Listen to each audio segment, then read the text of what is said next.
reality, they are far away from AGI, the actual goal of AI. Unless it is achieved within the next year, expect the fallout to be massive. Look at the straws they are grabbing at, selling AI bots that aren't actually AI, but actually Indian-like Amazon stores. Oh. It's here, the first humanoid robot housekeeper. Thank you, Neo. For $20,000, you can pre-order 1X's Neo robot now, with delivery in 2026. I think you missed a tiny spot over here. Just one little catch. There may be a human behind the curtain, pulling the robot's strings. Oh my God. If I throw up, will the robot throw up? A company representative may need to peer into your house via Neo's camera eyes to get things done. To many people, this is crazy. You have to be okay with this for the product to be useful. But is Neo a useful product? We're twinning now, Neo. Home robots have had two big challenges: creating a safe and capable body and a smart brain. 1X is taking on both of those, which is why Neo looks so different from a more industrial factory robot. Neo, it's 70 degrees here in California. Why are you wearing a sweater? Good question. Bert, why am I wearing a sweater? It's a combination of safety and just also generally aesthetics. You can think of it kind of like a skin, except if it was an actual skin, that would probably be pretty creepy. It would be creepy, but I actually wasn't all that creeped out by Neo. Inside Neo, it really starts with some very, very powerful motors that we have developed here at 1X. These motors are so strong and light that instead of using the classical gears that you see in robots, we can actually pull on tendons loosely inspired by biology and muscles. This allows Neo to move around not just quietly and smoothly, but also be very, very lightweight and be very low energy in motion, just like people. That lightweight design is intended for our safety, in case the 66-pound robot falls. Although Neo is capable of lifting up to 150 pounds, it's not as superhuman as you'd think. Crush it. It's a walnut.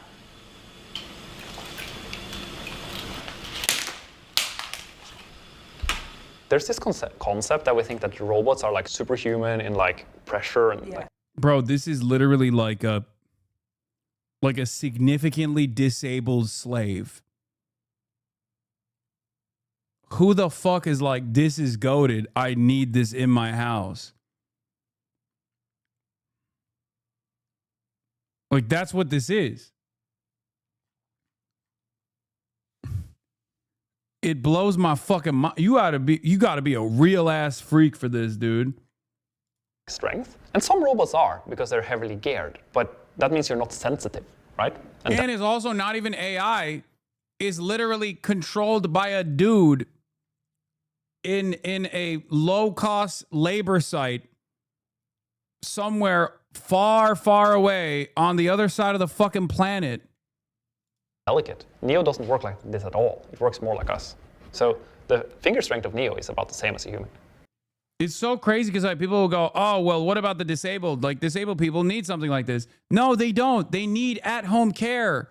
The fuck are you talking about? They need a real human being to do these jobs much better than this person.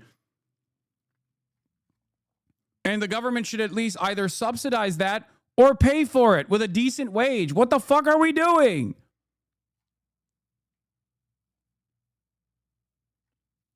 That body lets Neo try to do a lot of things humans do. Emphasis on try. Can I get a water? If only the real world didn't have doors.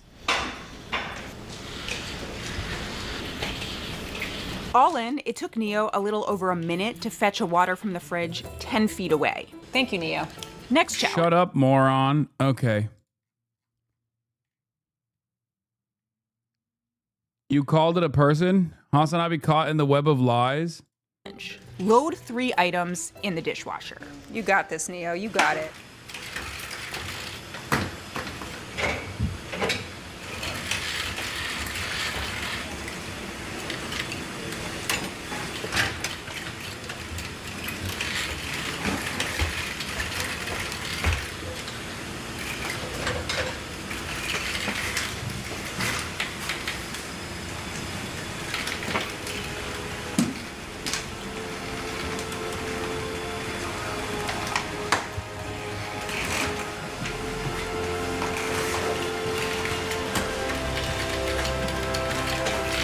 And that took 5 minutes.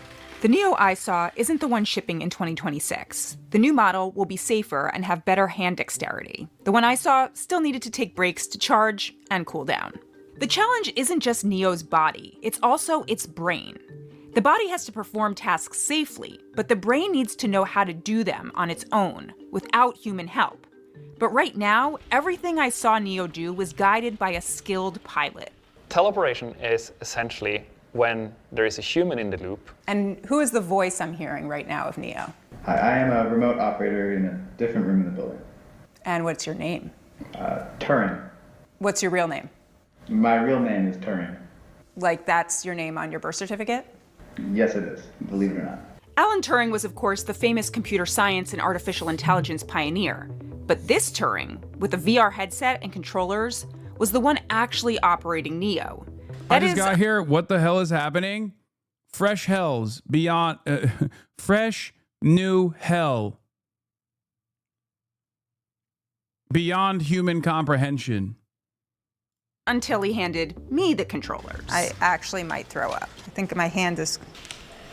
I have no idea where I'm facing. This is me doing the Macarena. Yeah. Ooh. Yeah, we're fine. And Neo had to go to urgent care. See you, Neo. Why does Neo need to be operated like this in the first place? Because its brain, aka an AI neural network, needs to learn from more real-world experience. The videos of the robot doing things via teleoperation become the training data to make the AI model smarter. That's why 1X is putting Neo in the homes of early adopters. I think it's quite important for me to just say that in 2026, if you buy this product, it is because you're okay with that social contract. If we don't have your data, we can't make the product better.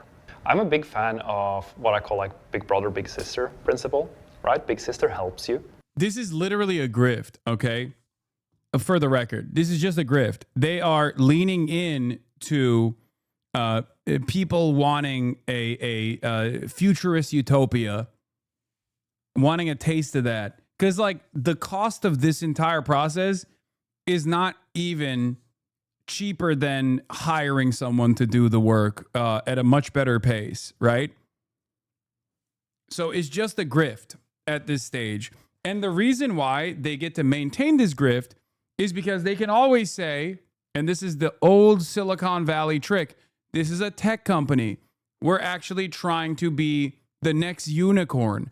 You have to invest in us, and you have to let us do all of this unethical shit because our job is to bring about AGI. Our job is to learn the patterns that this human-operated robot is going to engage in your homes so that eventually an actual AI can do it.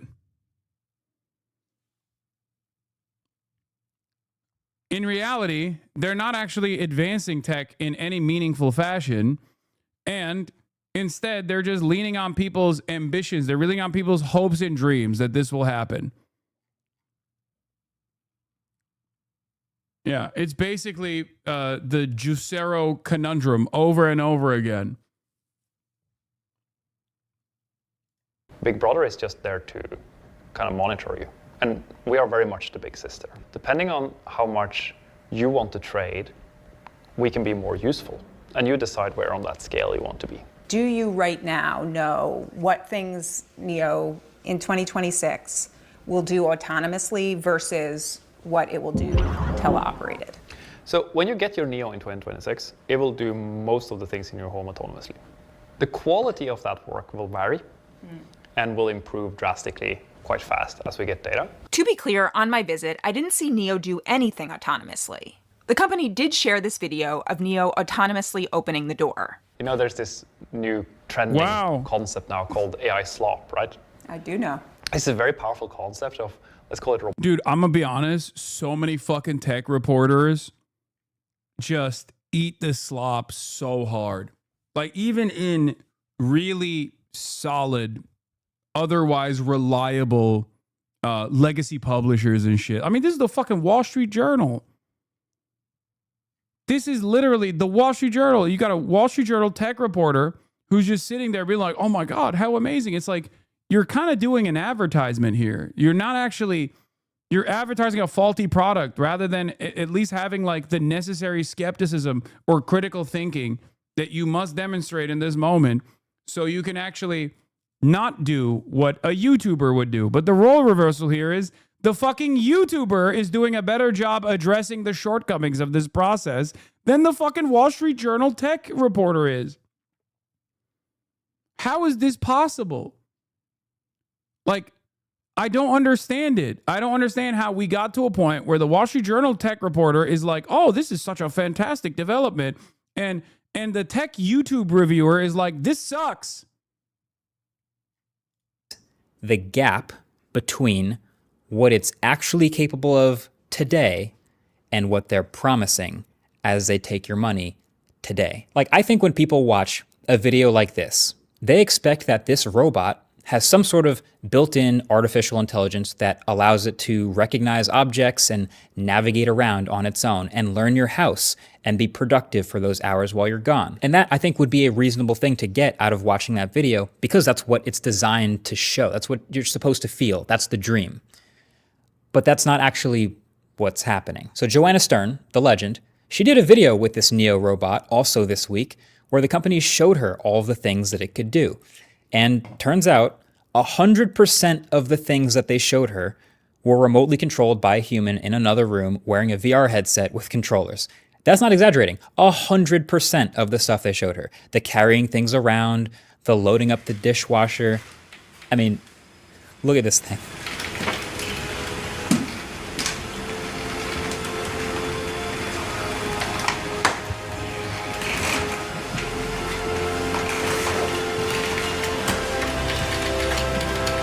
Yeah, all of this is teleoperated. And this was a demo set up by this 1X company. So this is like best case scenario stuff. And I see a lot of people defending this robot online like, oh, no, there's probably other things that it can do autonomously. They just didn't show her yet. Really?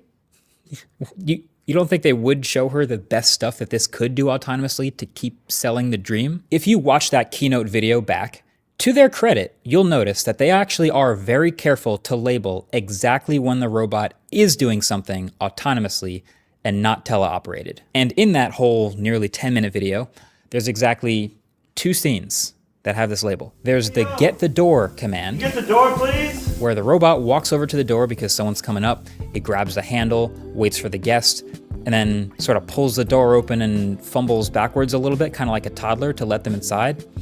And then there's the put away the dishes command. Have you heard about Builder.ai is a fake software writing AI that was actually done by 700 people in India doing all the coding? Microsoft backed it, and it was a huge embarrassing flop law. I mean, it's not surprising to me at all. Oh. Where the robot toddles over to the person, recognizes the harmless, not glass, empty cup in its hand, grabs it, and then walks away with it. Cool.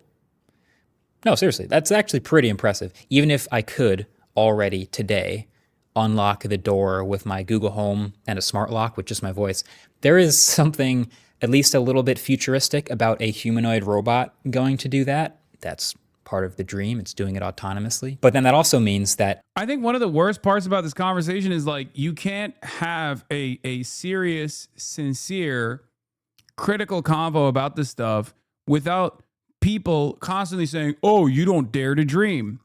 You just hate technology. Okay? I don't hate technology. I love technology. I use it all the time. My job wouldn't exist without technological developments. I am very understanding of technological improvements. But having said that, obviously this is fucking short-term snake oil. Is this actually advancing the project of AGI? No, it's not. It's just simply a short-term focus grift. They are just rug pulling.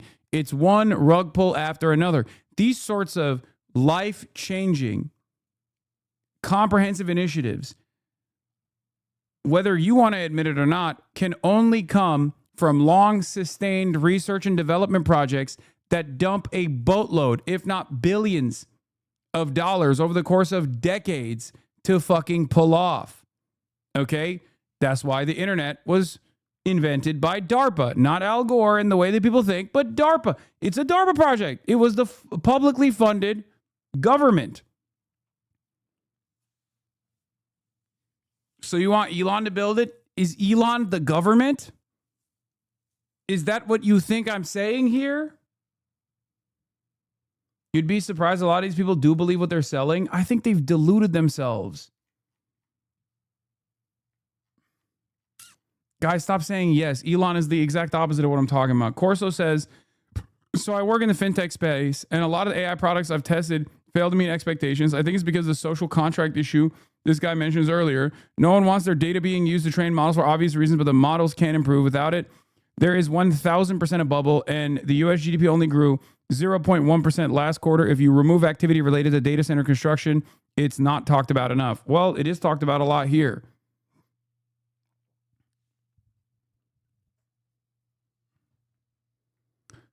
At least back in the day, during the Cold War, we would try to meet our adversary in areas of improvement. The USSR beat the United States to space, okay? Many people don't even think about this. Many people don't want to comprehend it. Many people don't know it.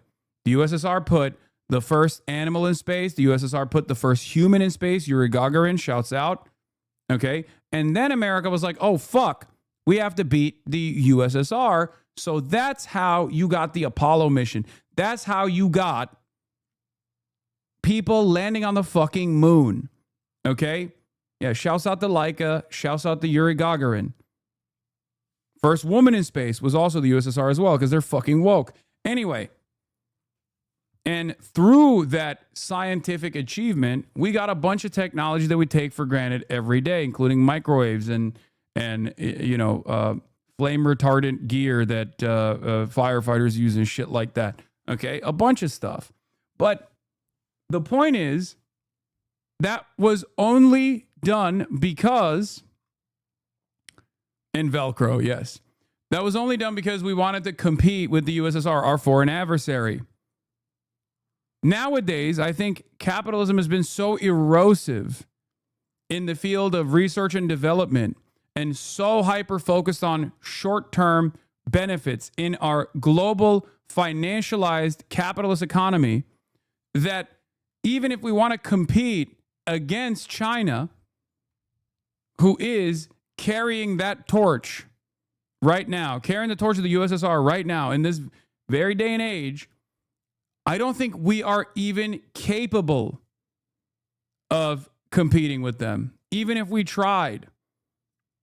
So many of the institutions and so much of our infrastructure has been eroded over time that we don't even have the capacity. We don't even have the state capacity to be able to compete with a country like China at this point.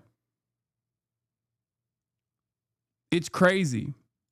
Everything else happening in this video and everything else we've ever seen this Neo robot do, we can safely assume is remote controlled. So the gap between what this product can actually do today and what it can maybe hopefully do someday in the ideal future it is massive. They're massively far apart. And so that's really my main issue.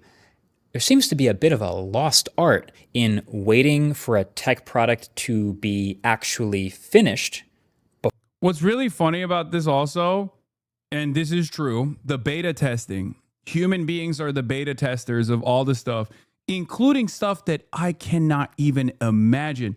Like FSD, fully self-driving vehicles. You pay for the privilege to be a beta tester, and you fucking literally put your life on the line. And I know that for artificial intelligence or AGI to ever work, there is so much training that is necessary on real data. But the very fact that people are paying for it and the very fact that it is insanely dangerous for the average person who did not sign up to be a pedestrian, a test dummy, against another person's paid beta test is crazy. That's what we do nowadays. We don't even try to train this stuff in a controlled environment at all. We just straight up are like, nope, this is the easiest solution here. Early access video games, early access FSD. before announcing and unveiling it. Like, do you remember when tech companies would unveil a brand new tech product that they've been working on and then do a demo, and then the next slide was like, this thing is going on sale tomorrow or next week or something like that. And that hype would carry right into the buying cycle. You remember that? That was sick. But now, in this age of all of these AI products, it's like there's this thing where you end up selling the dream before you sell the actual product. And that is dangerous. Like, the promise of AI is so huge and so massive and magnificent and awesome, but is also so clearly not done yet that you end up with stuff like the Humane Pin, or even the Rabbit R1, for example, or heck, even Apple Intelligence, where you have these big promises, but the capabilities are still over here, while the promise is all the way over here. And I'm trying to figure out why they do that. And I think really there's two main reasons. And believe it or not, I think Tesla self-driving is a really perfect parallel example for a lot of this stuff. See, basically, in order for this robot to be everything people want it to be, they need to develop a super smart AI system that looks through the robot's sensors and is able to learn its environment and recognize everything it's looking at and teach itself to navigate that environment and perform tasks. It has to learn what a laundry room is and what the laundry looks like and how to fold each type of clothing, and it needs to learn what cups and forks and glasses are and how to pick them up. And it has to be adaptable to all these different sizes and shapes and materials and things of all these household objects, so that when the user asks for it to do something, just like, hey, Neo, vacuum the living room when I'm gone, or something like that, then Neo can go, okay, I know where the living Hasan, AGI is here. Hasan, please trust me, it's here. Please give me some more money. Hasan, please, it's almost here. Just like a little more money and a little more tax breaks and a little more blood boys. I don't even like sex. I hate gay sex. Hasan, AGI is almost here, Hasan. Almost. In the next year, we're going to beat China by magically fucking developing AGI. I promise, bro. And it's so crazy because, like, it's kind of like people who just say, oh, capitalism will eventually create the perfect circumstances for R&D to develop that we can overcome the inevitable climate change born catastrophe, right? Oh, we'll just figure out a way to deal with all the carbon emissions one day in the future. And it's like, okay, well, that's not going to magically happen. You have to fund the research to do that, okay? And it's all systems go in the opposite direction for the time being. So just simply assuming that we will be able to fix this stuff in the future is crazy. Especially when this requires virtually everyone. A problem that impacts virtually everyone, literally everyone, requires a comprehensive solution, and the highest likelihood of ever achieving that solution or ever finding that solution means everyone has to be working towards that goal. Assuming intelligence while everyone is dumb is the fallacy of big number population. Wait, what? Begging you to fix their paw? What do you mean? Chinese open source LLMs are already closing in performance at the top of the line closed source models. They consume vastly less resources to train and run compared to the American ones. room is. I know where the vacuum is. I know how to use the vacuum, where the handle's at, like how much battery life I have, how much I need to vacuum the whole living room. I know not to knock over lamps or certain objects in there. And even the laundry folding thing, like just that requires a ton of training data, or at least some way to understand all these different shapes of shirts and jackets and hoods and vests and all sorts of things, and hooks and hangers, and what gets folded, what gets dry cleaned, all these different things. And the list just goes on and on. And like, what if one of the tasks is going and getting the right medication for an elderly person, bringing it to them? That it has to get that right. Like, it needs to identify the correct medication at the right time and the right intervals and bringing it to them. Like that is one of a ton of household objects that it has to specifically get really good at. Now, in the self-driving car world, no matter what you think of them, Tesla's definitely a leader here, and they've had a pretty clever approach to trying to work on this problem. Because their problem is their robots on wheels need to learn all of these possible variations and ways to navigate situations that could happen on the road, and how to get around them. Traffic cones, construction zones, weird lane markings, etc., etc. So, with their millions of cars already on the road, they have slowly, very slowly let people turn on this beta self-driving feature in small stages in their cars, while instructing people to keep their hands on the wheel, of course, so that they can slowly start to gather information from people willing to beta test. And so those cars will encounter and navigate all sorts of situations for the first time, and then the second time, and then the fifth time, and then the 100th time. And all of this data can go back into the system to help all these cars learn and get better. And now at this point, this is like their primary advantage, is they have millions and millions of miles of training data from people essentially beta testing for Tesla. It's a robotics challenge. It's an AI challenge. But yeah, they're essentially using Is he speeding in a school zone again? Okay, to be fair, if he was in that situation, that wouldn't be his fault. That would be the failure of the FSD. Adopters to beta test to make the systems better for the eventual masses. And now this home AI robot challenge is essentially the same thing, but in people's homes, which is potentially way more variables. Like cars have to stick to what's on the road and mostly are operating in a 2D plane. Well, there's obviously different story. People's houses are crazy different shapes, and there's all sorts of objects and different shapes and types of them, and a million different variables just with household objects. And maybe you could argue that the stakes of self-driving cars are a little higher because of all the safety risks, and if it messes up, someone could die. Maybe that doesn't happen as often with the home AI robot, but then again, if it gets someone's medication wrong, it's still pretty important. So I think the point here is you don't get to make this awesome, perfect home robot without all of this information. And so they need the training data. And so they go right back to early adopters. So people who press that order now button first and who actually, I guess, get one of these when they start to ship them, will get a robot that can probably do a few simple things autonomously, like opening doors, but there will be many things it can't do. And for that, if you scroll down on their website, you can see like this should be like even in a universe where like this is the training necessary for like actual autonomous robots to work. You should be paying these people. Okay? You shouldn't be paying for it. You should be getting paid to allow this to take place in your home.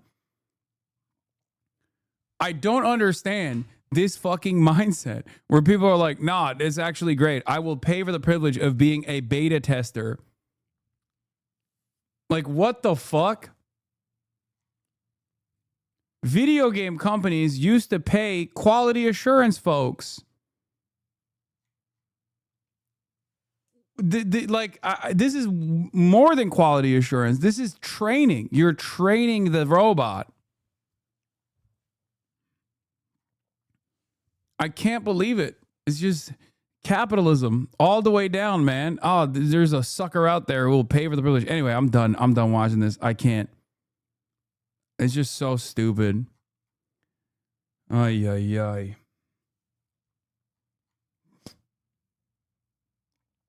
The man says, as a gamer, half of which come out in less than a beta state these days. No, I know.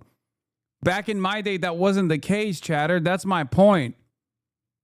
Back in the day, releasing an alpha test was insane.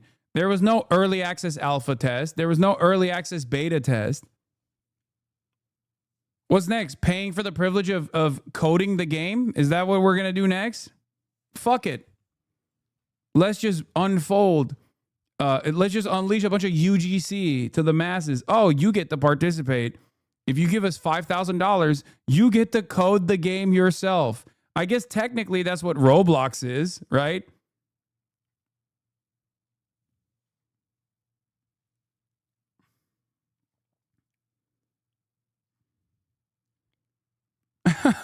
Is it more racist to buy it in white or black? Do they? No, they don't have a black one, do they? That's. I didn't even think about that. That is crazy. They do? Oh my Lord. Okay, I want to move away from this. I want to move away from this future, and we're there regardless, okay? I think a part of the problem is that I just don't have any confidence whatsoever that we have any semblance of regulatory agencies that will actually do the right thing to protect the fucking masses. That's the other problem. Because like you'd be like, Hasan, they do this in China too, and you pog when it's China doing it.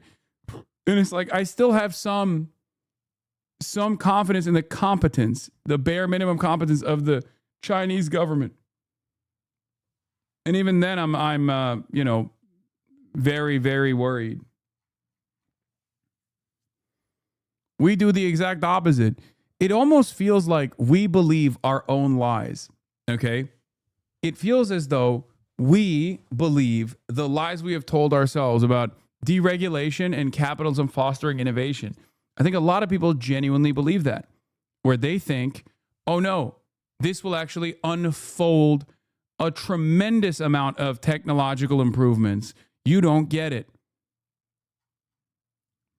I used to think that people were saying that because they're cynical and they just want to expand profit margins. Maybe these people do believe their own shit.